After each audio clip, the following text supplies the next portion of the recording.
121 സങ്കീർത്തനം 1 മുതൽ 8 വരെയുള്ള തിരുവചനങ്ങൾ. കർത്താവിൻ്റെ കാവൽക്കാരൻ. പർവ്വതങ്ങളിലേക്ക് ഞാൻ കണ്ണുകൾ ഉയർത്തി, എനിക്ക് സഹായം എവിടെ നിന്ന് വരും? എനിക്ക് സഹായം കർത്താവിൽ നിന്ന് വരും. ആകാശവും ഭൂമിയും സൃഷ്ടിച്ച കർത്താവിൽ നിന്ന്. നിന്റെ കാൽ വഴുതാൻ അവിടുന്ന് സമ്മതിക്കുകയില്ല.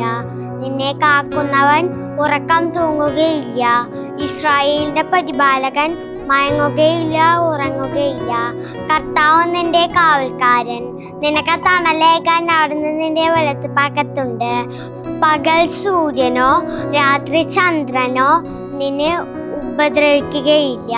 സകല തിന്മകളിൽ നിന്ന് കർത്താവ് നിന്നെ കാത്തുകൊള്ളും. അവിടുന്ന് നിന്റെ ജീവൻ സംരക്ഷിക്കും. കർത്താവിന്റെ ആലയത്തിൽ ഞാൻ ഇന്നും എന്നേക്കും വസിക്കും.